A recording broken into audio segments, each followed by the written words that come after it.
What's going on, LEGO Maniacs, and welcome back to a brand new video. I am ZacATK. So today is going to be the kickoff of a brand new series on my channel where I'm going to be reviewing retro LEGO sets from the 90s. That is a phrase I didn't think I'd ever pair together, the word retro and 1990s together. So today, let's go ahead and look at set number 6584, and that is the Team Extreme Challenge, which released all the way back in 1998. This was a very fun set, and there's not a lot of pieces going on with the set. It's very simple. You have a couple of vehicle builds, and you also have a mountain build and a bridge you can build, and there's just a lot of great elements in the set. And this is one that I've been wanting to rebuild for a long time. It took me a little while to go through my entire collection, find all the parts for it, and I think I have about 95% completion of the set. I had to improvise some other parts just to complete the build, and I think there's actually some parts that LEGO doesn't make anymore in favor for other stronger pieces. So let's go ahead and take a look at the Team Extreme Challenge.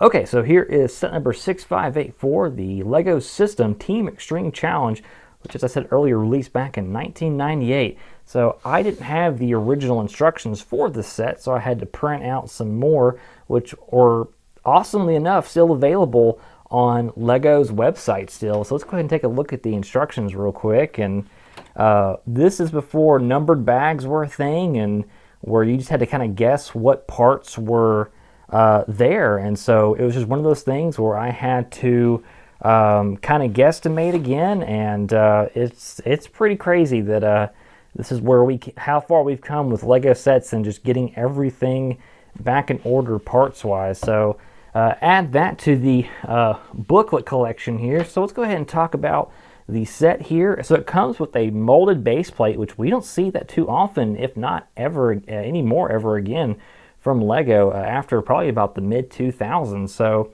it comes with a handful of vehicles you can build. You can build a little four-wheeler, you have a three-wheeler, and then you also have this super awesome lifted truck that has an antenna, exhaust pipe, and even a little grappling hook which you can attach to the mountain here up top on that little clip, which is kind of hard to do one-handed. So let me try that one more time. I also like to do it this way too, just because it's a little bit more stronger.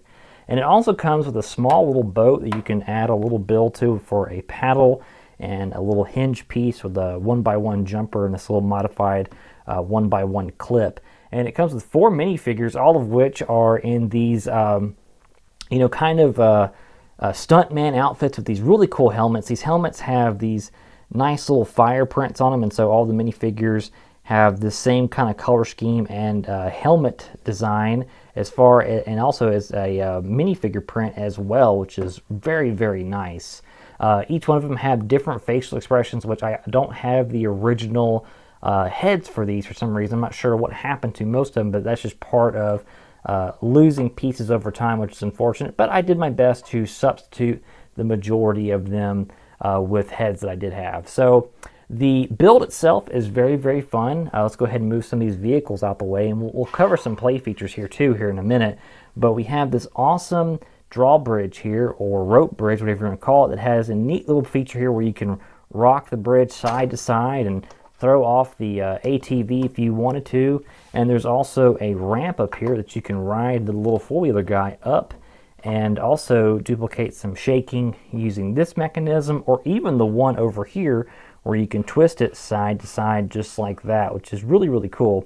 I have not really tried to get the bigger truck up here, but the whole idea is to make a little ramp where you can take the four-wheeler guy here and he can go riding. And what's neat about his vehicle is that this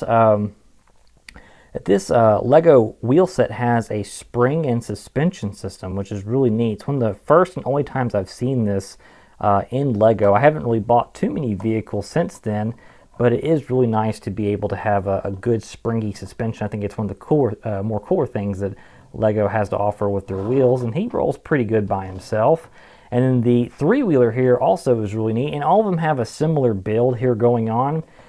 In the original set, they all came with a translucent antenna, like the ones that came on the Death Star, but all of them have a little walkie-talkie that you can clip to the back of them, and each one of them have headlights and whatnot that you can add to them, which is really cool. And you can, of course, take these minifigures off. They also came with little hats, matching hats to replace the helmets if you wanted to pose them different ways as the instruction book says you can pose them, and gives you different ideas. And what's neat about this set is they gave you alternate builds that you could do of this set using the parts that came with this. So they didn't tell you how to do it. They just gave you the alternate build ideas in the back. So let's take a look at the play features here. Like I said, mentioned earlier, we have the bridge where you can twist that back and forth to shake the bridge. And then back over here, if we rotate this around, we have a neat little hidden play feature here in this fence, which is a cloth fence, which is very, very nice. And if we open this cloth fence up, or not fence, but tent rather, I said fence, I meant tent. This cloth tent, there's actually a snake hidden in here. And in this play feature, we have this neat little trap door. I'm going to take this tent off real quick, that way you can see. But if we take the tent off, we can reveal the snake, and if you turn this lever down, you can get rid of the snake and drop it down. So if we take a minifigure here off of one of the vehicles, we can kind of duplicate a little trapdoor mechanism here. They never really hinted as to what you could do with this, whether it's to get rid of the snake or to get rid of the minifigure. But as you can see there, the minifigure gets kind of stuck if he's in a sitting position. But if we reset the trap mechanism and maybe lay him down, oh, he still gets stuck on there. That's pretty funny. He doesn't want to go. He doesn't like snakes.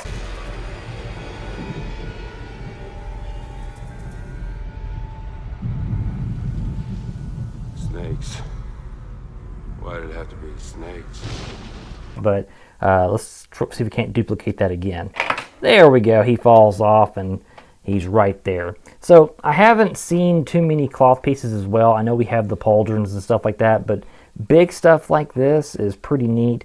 And I know LEGO is kind of reluctant to roll back out any cloth pieces. I know they just released a Black Pearl, which I'm sure has a ton of cloth sales that they included. I couldn't ever imagine LEGO want to do brick built sales. That would look kind of funny unless it was like a Minecraft set. Then I can kind of understand why they would do that. I'm going to remove the grappling hook from the big truck here, which I'll show you here in a minute.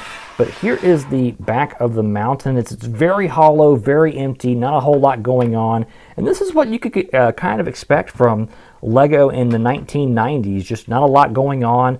I want to say there's probably maybe 300 to 400 pieces in the set. I'm probably being over generous with the part count, but it does add up, especially with like the bridge and whatnot. That's probably the most part intensive build in the set, other than the actual big truck here, which we'll look at that here in a minute. It does have a neat little play feature up here with where you can climb up this rope right here. It's the same type of rope that they use to build the drawbridge or rope bridge here. And then you have this little play feature right here where you can twist this, and it's supposed to trigger a small avalanche. And so all those parts will come down, and it doesn't really work that well, but you can easily reset this by turning this sideways and flicking this little lever up here. And that's all just like a little pin, Technic pin mechanism. And you just reset everything by putting all this back together against the mountain terrain. You can twist it either way, so if we want to go this way instead, it does work a little better that way, which is probably what they wanted you to do, to twist it that way. So the mountain is really cool. Just it's two pieces. It's part of those big ugly rock pieces that you can stack two and two together. You could definitely make this taller with more and more mountain pieces. And the couple of details here they added in, they have a little hiker's backpack up here, and then a flag that they added on top of the set, which is a really nice touch. One thing that I always liked about the set, is probably my favorite piece, is the camera. I remember getting these camera pieces as a kid and just thought they were so cool. And they were documenting their extreme stunts and whatnot, which I guess is the whole thing of back in the 90s. You had all these extreme things with Tony Hawk and pro skating and BMXing and snowboarding and all that. So this is kind of, I guess, an ode to that and its popularity in its prime in the 90s.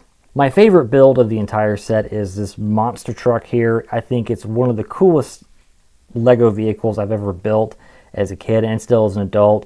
It's one of the only sets that I've actually gotten doors, which I just think is just so cool. I wish LEGO would do doors like this more often to where it makes sense and fits. But it's just a really cool build. It doesn't have suspension like the four-wheeler, but the undercarriage of it is just really well built, and it gives you a good lift and elevation off the top. One bad thing about older Lego sets is that some of the bricks and these specialty pieces kind of lose their clutch power after a long time. But just a really simple build for a truck here with a grill and headlights and bumpers and this little grappling hook system. And there's also some tools that come with this. We have a little sliding tool to get down with the rope, and a pickaxe, which I just think is really, really cool. I love this vehicle as a whole. It's just really, really neat. My favorite play feature of this Lego set is where you take any one of your Lego minifigures and you give them this zip line tool, and you attach it to the string here where your truck is, to the mountaintop. And once you get the string in the zip line tool, you can let go and he slides all the way down. And what's cool is there's enough string on here to where you could loosen this up and create a pretty long string. So I'm going to loosen up the line a little bit and make it a little bit longer, and we'll reset and we'll put him up top here and we'll let him slide down. He slides down pretty well. It's a hit or miss on how smooth it is, but if you get it into the line just right, he'll slide down no problem. And with that, that wraps up my review of the Team Extreme Adventure set all the way back from 1998. I'd love to know your thoughts on this Lego set in the comment section down below, your favorite part of it, and how cool is it to see a Lego set that's nearly 30 years old be fully put together. I think it's one of the coolest things I've done in a long time as far as Lego, and it's nice to see something from my childhood make a return, and it's definitely going to be something that's going to be a part of my Lego city. Alright, LEGO Maniacs, well, thank you so much for watching today's video. Next time, we're going to be reviewing another retro Lego set from the 90s. And what's cool about this next upcoming review is it has a whole lot more elements to it. I'm talking about part count. I even have the old manuals and the box for this set. So I'm really excited to share that with you next time. But you guys have a fantastic rest of your week. Until then, friends, keep building, comment, like, subscribe, and I'll see you in the next video.